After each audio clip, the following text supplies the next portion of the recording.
You do this every day? Yeah. Why? Because I love it. Hey guys, welcome to All in Motorsport channel. On this channel we're going to be featuring the Brisca F2 stock car, and outside the garage we currently have the BMW 116 Trophy Cup car for circuit racing. So it's actually a closed season right now, so everyone's getting ready for the 2025 season. I thought I was ready, apart from a few little bits, but now I've decided to change more stuff, so now we need to start getting cracking on with that and get other bits done. Basically, I've got to send the gearbox away. I've just had the diff rebuilt, so obviously we need to take that to Skeggy, see if it's any good, but we can't do that until we get the gearbox rebuilt. So let's crack on. There's a lot to be getting on with right now. So basically, when I thought I was ready, I painted the spoiler, which is here. I've had to take it off, obviously, because it's the wrong colour. Going into Brisca, I need to be a white top. So I read in the rules that the whole spoiler needs to be white, so I can't just put stickers on it. Obviously, as you can see from here, there's not really much room between my gearbox and the seat, so that's why I need to get short tail put on it, and I'll probably get new bearings and everything put on it too whilst I'm at it. So what we're going to do is we're going to take the seat out, prop off obviously, unbolt the gearbox, get that out and get it sent away to Dave Pauly. He should be able to sort it out in no time for us. And then we're going to crack on sanding the spoiler down, get that ready for white paint. I need to go collect that. Pauly has just rebuilt our diff. Pauly's just rebuilt the diff, but it's a 4.1 diff and I don't think it's going to be right for Skeggy. So I just need to go get a test day, try it out, and if it's no good, then obviously I need to, well, I'll keep it just in case, but I'll buy another one, probably a 3.8, I don't know. If you know what sort of ratio to run, then drop a comment, let me know. I've got a Tranex straight cut box in there. I don't know the gear ratios, but I'm gonna hope Pauly will tell me that when he obviously strips my box down. We did find a crack in the chassis, because this was doing me head in. I wanted to clean all this up, so I've cleaned it up, but we did actually find a crack here. So what we've done is we've obviously cleaned it back, welded it up, and then we've put a cleat in there which will hold strength, so technically it shouldn't crack again, hopefully. But yeah. So let's start getting that seat out. Let's start getting the seat out, get the gearbox out, and then we'll get that sent away at the weekend.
So for those that don't actually know about Brisca F2 or stock car racing, basically this is a WRC chassis. Luke Wrench builds them. He's a current world champion at the minute. These are based on a 2 litre Zetec engine, obviously on a carb.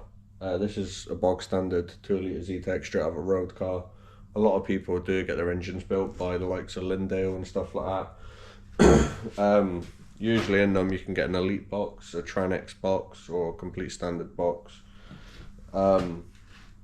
Everything on these cars, like, there's a lot of like technical stuff on them when you actually start looking into them. Like, everything is independent. So it's like the likes of the axle. It's out of a Ford Escort, but these axles, because they've got elite elite two-piece half shafts in, sorry, I'm pretty sure, correct me if I'm wrong anyone, but they chop the axle and extend them, because the normal standard half shafts are shorter. So it's like, I've got one here that Graham took out of the car because I think he said it had a slight bend, so obviously he had to put it back on the jig, bend it, re-weld it and whatnot. So it looks nicer than the one that's on my car, but at the end of the day, looks don't win races. I would like to have it all really nice, done up and stuff, but I was out all last season. I didn't get to race. I think I took it out once just to scrub the tyres and actually see what had happened to the car. But that's when I had to take the diff out, because obviously it needed redone, to be honest. But there's a lot of stuff on here. It's just like the steering rack. It's just like, this is an aluminium steering rack. They're not exactly cheap. You can get like Moggy minor racks, which you can get for like £50 to £100. I think these ones brand new from WRC. I think like 350 quid or something. But everything is independent. Like, you've got your caster bar, your camber bar. You can adjust all these independently. Like, there's a lot to it.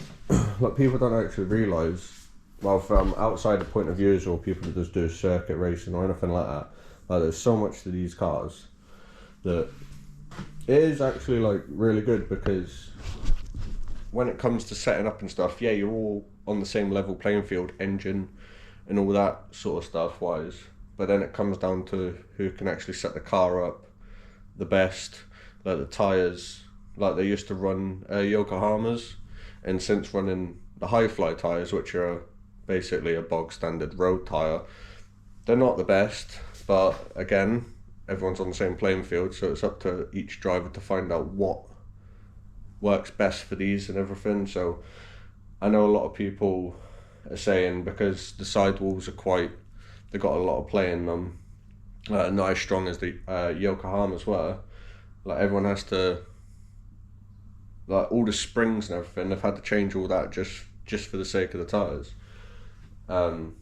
Just that little difference has made a massive difference in setup wise and who's actually faster and stuff on the track.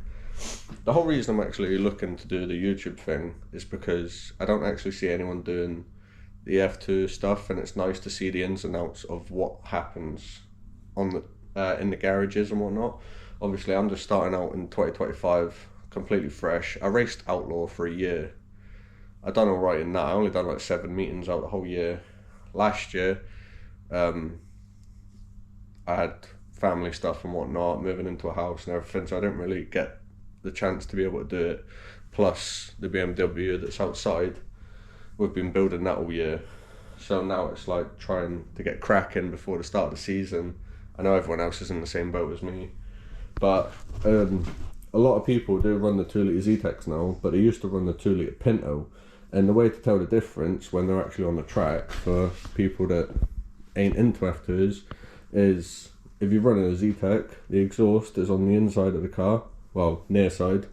Pintos, they're on the outside, offside. So you'd have your exhaust down here if you were a Pinto, and Z-Techs, they have them running down there. But it's like, with the Z-Techs, the water pump pulley, you have to buy a reverse water pump.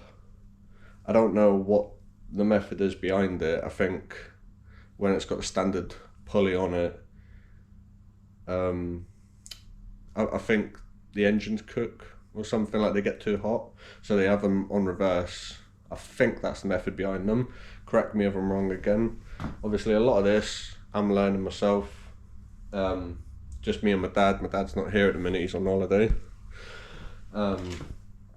So I'm just trying to show you the progression throughout the whole year, from start to the end of the season, see how much of a difference we make. I don't really expect to do well on my first outing because I ain't even been able to take it testing apart from scrub the tyres, but that was at a complete different track. We're going to be trying to mainly race at Skegness because I find that Skegness is more, in the stock car world, it's like the Colosseum of the Roman times. Like, that is the arena to be at. Shale wise, I don't race shale. This is a tarmac car. Shale, if I had to say like the Colosseum level, it would be maybe Kings Lynn. Obviously, tell me what you think in the comments, what your best track is or what you think the biggest hype is.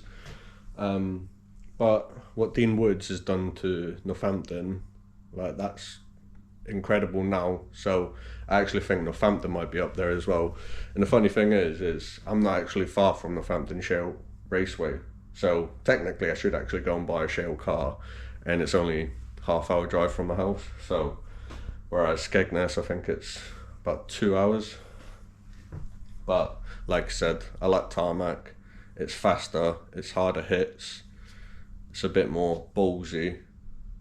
I'm probably going to get a lot of hate for that. Shale, it's fun because you're sideways and stuff all the time, but as a spectator's point of view, I don't think it's as entertaining as time. We're going to get cracking with the gearbox still. Obviously I've let it drain out. I've took the mounts off down there. We just need to take all the bellows and bolts off, take the cable off, clutch cable which is just in here, which is held on by two 17mm bolts. You knit them together, so I'm going to undo them, pull the clutch cable out. But whilst I'm at Polly's, I might see if he's got one of them brackets, because I've only got a sleeved tube on it at the minute. I don't know if you can see that sleeved tube on it at the minute, which ain't very good, to be honest. You can actually buy a bracket that bolts to it, which holds the cable in a lot better and stuff, so, and it just looks better. So I might see if Polly's got one of them when I'm there. So let's just get cracking on getting this gearbox out.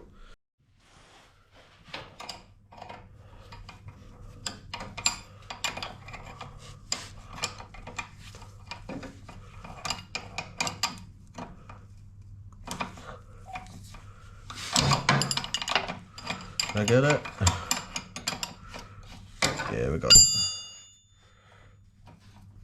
So all the two nuts do is the second one just locks this nut in so it can't move, so the cable can't adjust itself. But the only other thing that can happen then is the clutch cable can stretch over time. So you might end up having to pull it out more, or just buy a new clutch cable. It's whatever your budget sort of is. Some people have like quite a big financial backing behind them. I don't. I'm just doing it off my own back. I ain't got any sponsors or anything.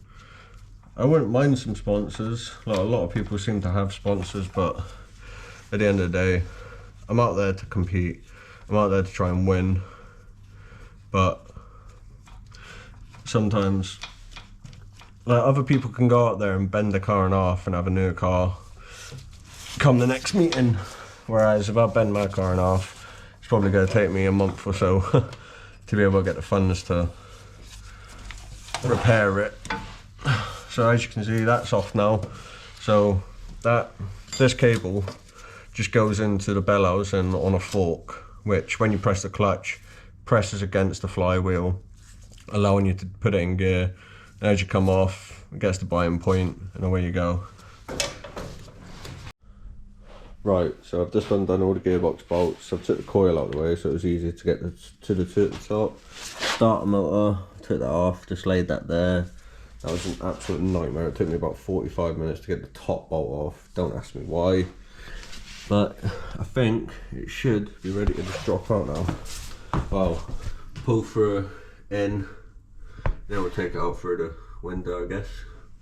Hopefully, yeah, it should fit. Yeah. I can't remember how I put it in now, to be honest. Yeah, let's give it a pull and see what happens.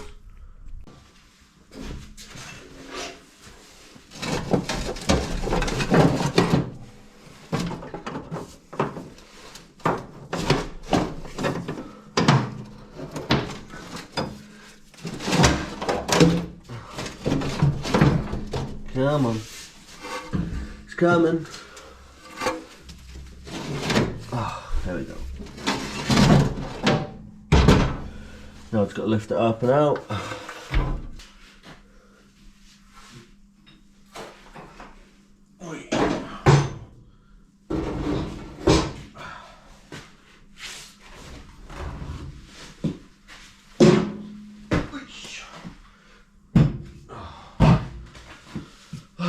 There we have it. One gearbox out. So yeah, I'll just walk through. Hopefully none of that oil falls out. Yeah, so in here you've got your fork, which obviously you push down on the clutch, which is through your cable sits in this hole here, which is there, and pushes forward onto the flywheel, engages so you can put it into gear and whatnot. As you let off, the flywheel decompresses, which allows you to start spinning and actually start moving, driving the wheels. This is actually a steel, no, I think cast bell housing. On my old one, I had an alloy bell housing, but that was in Outlaws. I don't think you can run the alley bell housing, but there's not a massive difference in it. Yeah. Anyway, if you want to test to see if your gearbox has had something done to it, i.e. like it's not completely standard, the ratios, all the teeth, when you take this off, you'll see that they're straight, whereas standards are like that. So that's one way to tell. Gearbox is out now. What's left to do? I don't know whether I should put a new clutch cable on. I don't know how long that one's been there for, to be honest. I might order one, but I had a funny story. Basically, I took this to testing the engine. When I got it, I put the engine box and everything inside. I was like, I just want to see what it can do. So I went to Swaffham Raceway, and the car wasn't, it was drivable and stuff, but it wasn't race ready. I just wanted to see if there was any faults with the car or anything, scrub the tyres in. And I was going well. I was doing setup adjustments and whatnot, just trying to get it to go around the corner how I like it. And then I was like, I'll go out one last time. Went out one last time. And coming into the corner, brake pedals went straight to the deck. And I'm 90% sure the throttle stuck wide open. I don't know if it was just in the moment I thought that, but I know the brake pedal went straight to the deck and there was no stopping. Just went straight into the barrier, obliterated the front bumper, all the nerf rail, everything was bent. So all this is new. I've welded all this together. I actually got WRC to make the bits up, just because I wanted to try and get it back together quickly rather than doing it myself. But we've done the bumper ourselves, well, mainly my dad, to be fair. So that's that. Now that the gearbox is out, I was actually going to put my fuel tank and the battery back on, but how much of a headache that battery starter motor was being, I'm just going to leave them off, because obviously the battery sits where the starter motor is right now, and trying to get in there would be a headache. Well, it won't be that much of a headache because I've done it when I put the starter motor on the first time, but I'll just leave that as it is to make my life a bit easier. So now we'll come over to the spoiler. So I painted this and the ears, because I like this colour, gunmetal grey, but it's got like a little bit of a glistle through it, and the bonnet as well. But then it turns out that, like I said earlier, I can't run this wing that colour in Brisca. So it's either completely stick the whole entire spoiler, which I don't really see the point in, may as well just rub it and spray it. So what I'm going to do is along here, well, I'll just keep my name up there. So I'm just going to mask off along here, nice and straight, and then sand the spoiler down.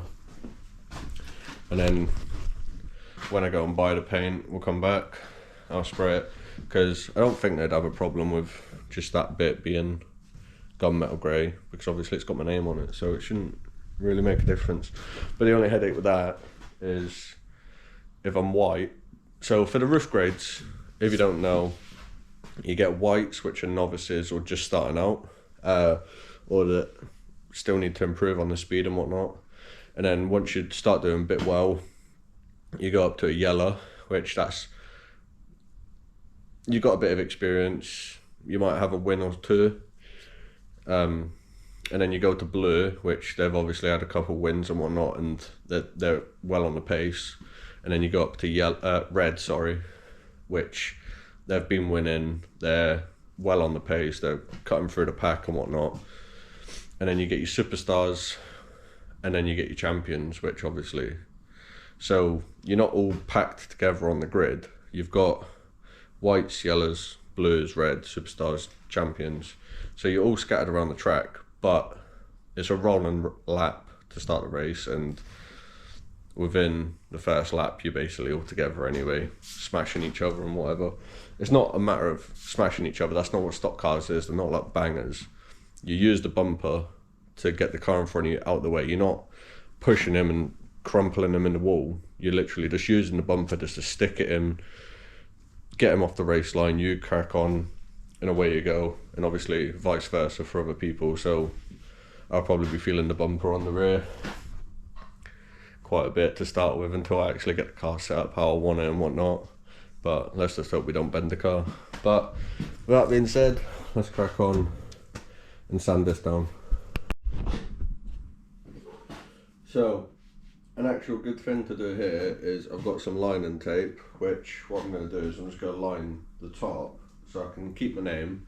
And I've decided I'm not going to do the underneath, I'm going to mask that up as well. So the whole underneath will be masked, that will stay this colour, but the two sides, the main face, that's all going to be painted white.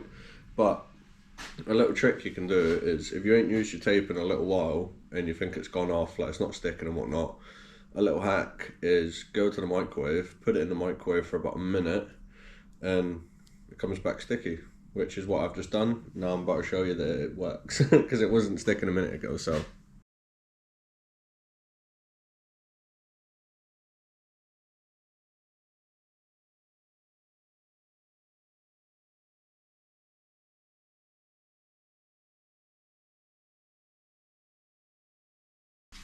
we're just going to give it a nice quick coat, well, key, ready for paint, and then obviously we'll wipe it down and whatnot when we get the paint.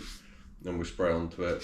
Obviously you're never going to get all the dust out of a garage, but we're working with what we've got. So there might be people out there that might just use spray cans and stuff like that, but the finish that you actually get, that we've got on the other, like the ears, the bonnet and this, is a great finish. Like, yeah, you can see like tiny little dust bits, but only when you look really up close. Like as it's going around, you're never going to see it. As you're just looking at it in the pitch, you're never going to see it.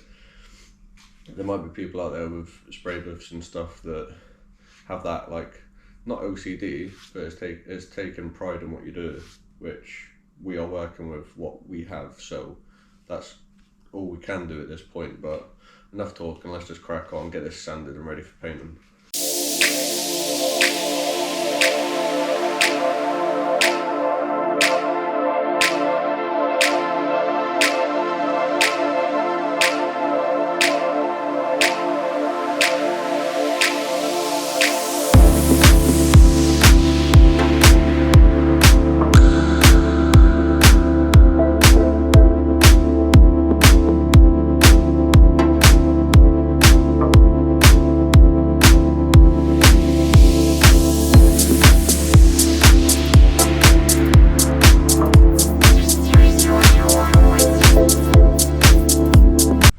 Okay guys, there we have it.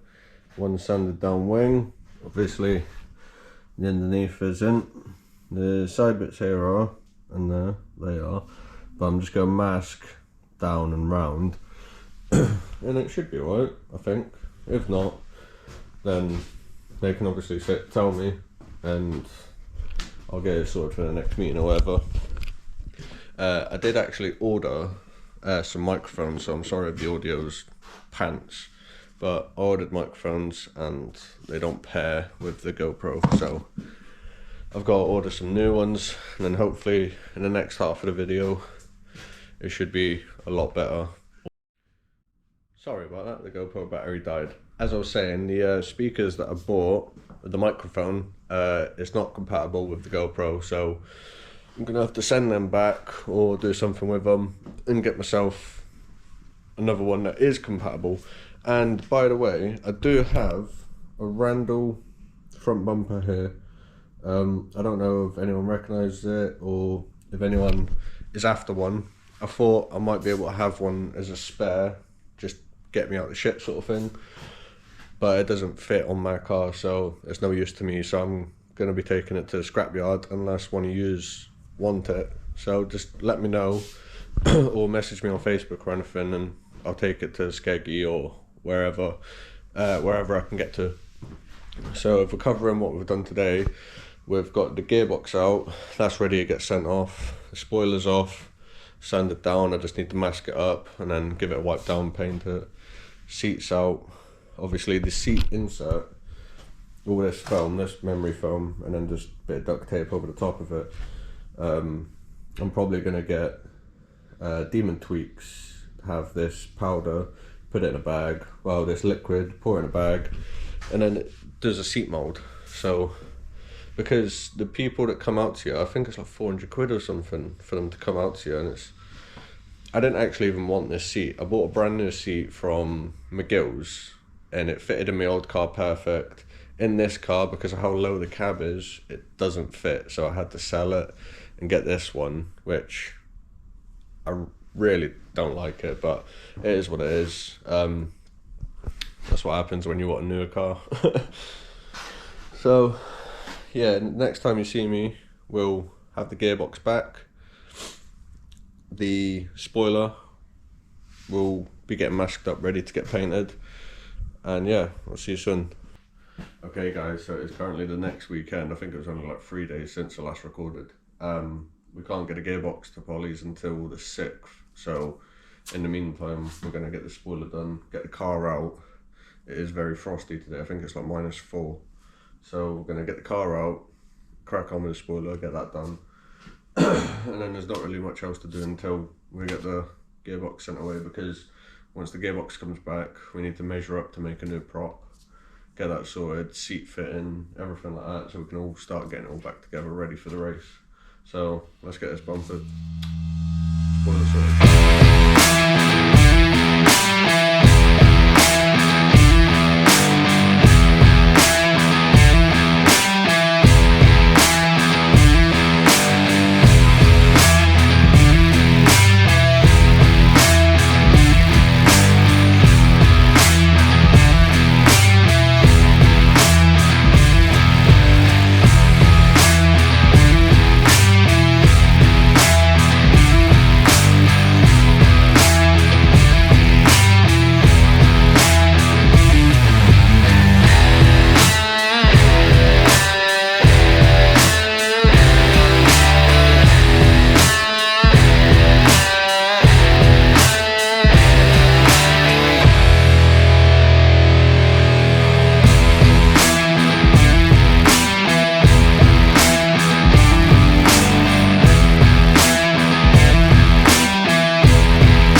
left it out. Oh, what, you pull it out? Pull the paper out, And you lift out the one. You lift it?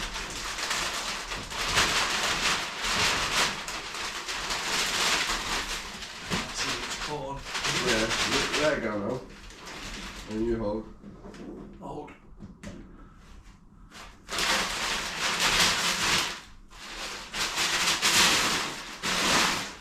Okay. To you. To me? Yeah.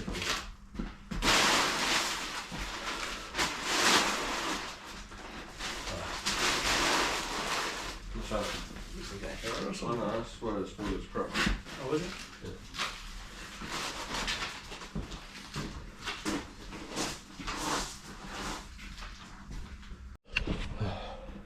Right, so here we have it. Spoilers all painted up in white. It's not turned out too bad, to be fair. There's a couple runs, but it's like -3. So obviously you can't get all the moisture out the air. We did have a heater, but it decided to run out of gas on us. But we'll just let this dry now, and then I won't put it on the car until we put the gearbox in the car. But yeah, we should be taking the gearbox sometime this week or at the weekend. Obviously it's Parley. It's too cold, I need to get in. See you in a bit.